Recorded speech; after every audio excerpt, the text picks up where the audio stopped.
ये कहानी एक ऐसी शैतानी शक्ति की है जो दुनिया में आकर तबाही फैला रही है। तो ये कहानी एक हॉस्पिटल से शुरू होती है जहाँ पर हम एक कपल को देखते हैं, रीटर और उसकी वाइफ। उनके यहाँ बेटा पैदा हुआ था और दोनों इस बात को लेकर बहुत खुश थे। रीटर एक पुलिस ऑफिसर था, जिंदगी बहुत अच्छी चल रही थी। रीटर को काम के सिलसिले में बाहर जाना पड़ता है। उसकी वाइफ उससे कहती है, प्लीज जरा जल्दी आ जाना क्योंकि आज हमें हॉस्पिटल से घर भी जाना है, बस कुछ टेस्ट होने हैं। रीटर तो वहाँ से चला गया था और उनके बच्चे को एक नर्स नर्सरी में ले जाती है जहाँ पर और भी बहुत से बच्चे थे। अब वहाँ पर एक और नर्स आती है और जो पहले से मौजूद थी वो उससे कहती है, अच्छा हुआ तुम आ गई, अब मैं छुट्टी लेकर जा सकती हूँ। पर जो नर्स अभी आई थी उसका बर्ताव कुछ अलग सा था। जब पहली नर्स कमरे से चली जाती है तो दूसरी नर्स रीटर के बेटे को बड़े ही गौर से देख रही थी और फिर दरवाजा बंद करके अपने बैग से कैंची निकालती है और वहाँ पर सभी छोटे बच्चों को मार देती है। ऐसा करते उसे बिल्कुल भी रहम नहीं आया था। तभी ये सब करते हुए उसे बाहर से कुछ लोग देख लेते हैं। जब वो दरवाजा तोड़कर अंदर आते हैं तो वो नर्स अपना भी गला काट लेती है। सब कुछ बहुत भयानक था। वो नर्स भी मर चुकी थी। ये बात जब रीडर को पता चलती है तो वो बहुत रोता है और पूरी तरह से टूट चुका था। पर उसका साथी उससे कहता है कि इस वक्त तुम्हें हिम्मत नहीं हारनी, बल्कि अपनी वाइफ के साथ रहो, वो भी बहुत दुखी है। इसके बाद हमें 5 साल बाद का सीन दिखाया जाता है। रीडर अब अकेला रह चुका था क्योंकि उसकी वाइफ ने अपने बच्चे के गम में अपनी जान ले ली थी। इसके बाद हमें एक पैरानॉर्मल इन्वेस्टिगेटर दिखाया जाता है जो भूत प्रेत आत्माओं से बातें कर सकता था। इसका नाम इवान था। उसको कॉल आती है। उसे बताया जाता है दुनिया में कुछ ऐसे हादसे हो रहे थे जिनको समझ पाना बहुत मुश्किल था। हाल ही में एक बच्चे ने स्कूल में फायरिंग करके बहुत से और अपने जैसे बच्चों को मार दिया था। इस केस को अब रीडर को दिया जाता है। फिर हमें एक लेडी दिखाई जाती है जिसका नाम एलिना था, जो अपने घर में कुछ सामान लेकर आई थी। फिर उसका बेटा उसके पास आता है, कहता है कि मॉम, मैंने एक बुरा सपना देखा है। शैतान मेरा पीछा कर रहा था और मैं उससे भाग रहा हूँ। एलिना अपने बेटे को शांत करती है, कहती है बेटा ऐसा कुछ नहीं होता और ऐसी बातों के बारे में बिल्कुल मत सोचो। एलिना की एक बहन भी थी, उसका बेटा भी इसी स्कूल में पढ़ता था जहाँ पर एक बच्चे ने सभी बच्चों को मार दिया था और एलिना की बहन का बेटा भी मर चुका था। उधर ही हम रीडर को देखते हैं जो इस केस के बारे में स्कूल में छानबीन करने आया था। सारी छानबीन करता है। वहाँ पर उस बच्चे की माँ को भी बुलाया जाता है जिस बच्चे ने सभी कत्ल किए थे। रीडर उससे पूछता है कि तुम्हारा बेटा नशा करता था या फिर किसी कल्ट से जुड़ा हुआ था, किसी ऐसे लोगों से जो काला जादू करते हो। उस बच्चे की माँ बहुत ज्यादा रो रही थी क्योंकि वो इन सब के बारे में कुछ भी नहीं जानती थी। अब रीडर एलिना की बहन से मिलने जाता है क्योंकि उसके बेटे की भी इसी हादसे में मौत हुई थी। बताती है, कुछ दिनों पहले मेरे पास एक आदमी आया था। उसके चेहरे और जिस्म पर अजीब सी टैटू बने हुए थे।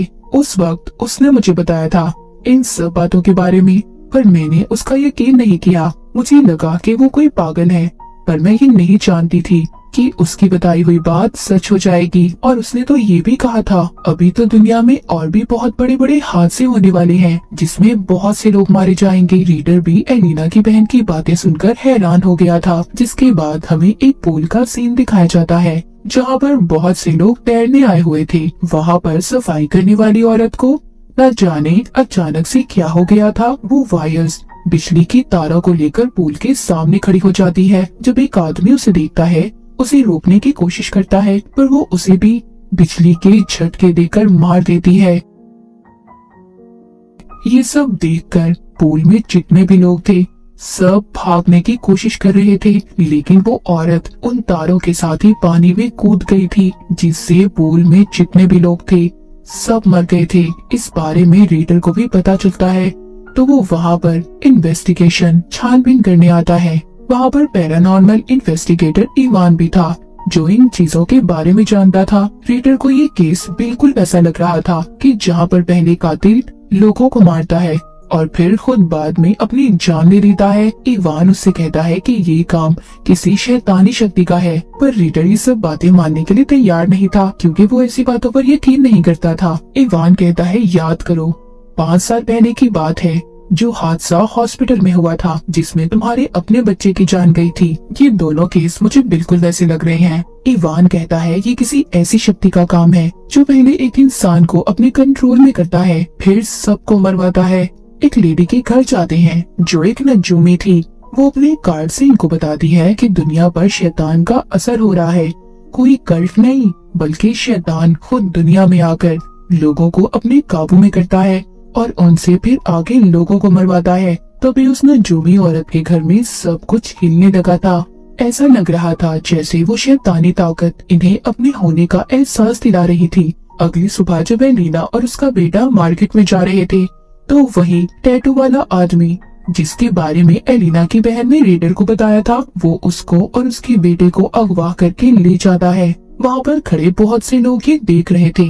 इससे पहले इन सब बातों का पुलिस को पता चलता, एक आदमी बैग लेकर शॉपिंग मॉल में जाता है और बॉम्ब से बहुत से लोगों को उड़ा देता है। इस हादसे में भी बहुत से लोग मारे गए थे। ये हादसा अब दिन ब दिन बढ़ते जा रहे थे। अब छानबीन से रीडर और इवान को एक चर्च का पता चलता है। जब ये लोग वहाँ पर जाते हैं तो सब कुछ अजीब था, सारा कुछ टूटा हुआ था। तभी वहाँ पर शैतान पुतले की शक्ल में आता है जो रीडर से कह रहा था कि मैं तुम्हारी सारी बातें मानने के लिए तैयार हूँ, पर तुम्हें एक बच्चे की बलि चढ़ानी होगी। एक बच्चे को मेरे लिए कत्ल करना होगा, उसे मारना होगा। तभी वो रीडर को उसकी बीवी और बच्चा दिखाता है, पर इवान ये जानता था कि वो ये सब सिर्फ उसे ख्यालों में दिखा रहा है, इसलिए वो उस पुतले पर गोली चलाकर उसे खत्म कर देता है। तभी वहाँ पर कोई आकर इन दोनों को बेहोश कर देता है। अगले दिन जब रीडर को होश आता है तो वो एक पिंजरे में बंद था। उसके सामने वही टैटू वाला आदमी था। ये आदमी एक प्रीस्ट था। वो रीडर को बताता है कि ये सब कुछ शैतान कर रहा है और मैंने अपनी आत्मा का सौदा शैतान से कर लिया था, जिसके बाद शैतान मुझे कभी नहीं मार सका। पर तुम ये मत समझना कि मैं शैतान के साथ हूँ। रीडर समझ रहा था कि इस प्रीस्ट ने इवान को मार दिया है, पर वो उसको दिखाता है, कहता है देखो, वो और साथ ही एलिना भी उसका बेटा बिल्कुल महफूज है। प्रीस्ट कहता है कि शैतान हमारे गॉड का दूसरा जन्म नहीं होने देना चाहता और वो सब कुछ इसीलिए कर रहा है। मैं जानता हूँ इन सब के बारे में, इसीलिए शैतान लोगों को मारता है। अब ये फैसला करते हैं कि जितने भी लोग हैं सब एलिना और उसके बेटे को बचाएंगे। ये सभी एक टनल के रास्ते उसे एक महफूज जगह पर भेजना चाहते थे, क्योंकि जब शैतान ने रीडर को एक बच्चे की बलि का कहा था, वो बच्चा कोई और नहीं बल्कि एलिना का बेटा था। इसलिए ये सब अब इसको बचाना चाहते थे। जब ये एक गुफा में पहुंचते हैं तो एक जगह देखते हैं जो काफी अजीब थी। उस जगह को देखकर ऐसा लग रहा था जैसे वो किसी कल्ट की हो और लोग वहाँ पर काला जादू करते हों। तभी अचानक से रीडर अजीब अजीब बातें करने लगता है। प्रीस्ट समझ गया था कि रीडर भी अब पोसेस्ड हो चुका है, वो भी शैतान के कब्जे में था। वो वहाँ पर बहुत से लोगों को मार देता है। एलिना अपने बेटे को लेकर वहाँ से भाग जाती है। प्रीस्ट जब रीडर को रोकने की कोशिश करता है तो रीडर प्रीस्ट को बेहोश करके एलिना के पीछे भागता है।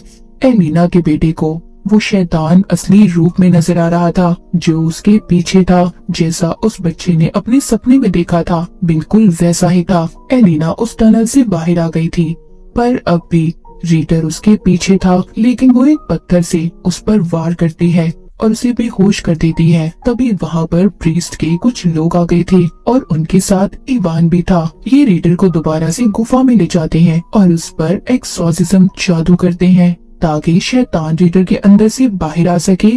पर वहाँ पर रीडर को काबू में लाना बहुत मुश्किल था। वो एक एक करके सभी को मार रहा था। आखिर में वो जब एलिना को मारने की कोशिश करता है तो वहाँ पर पीछे से प्रीस्ट आता है जिसके हाथों पर खून लगा हुआ था। वो उन खून वाले हाथों को रीडर के सर पर लगाता है जिससे उसकी ताकत कम हो गई थी।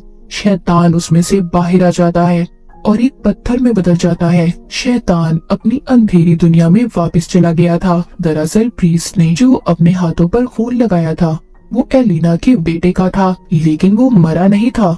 उसने सिर्फ उसके हाथों पर कट लगाकर उसका खून लिया था। अब सभी महफूज थे।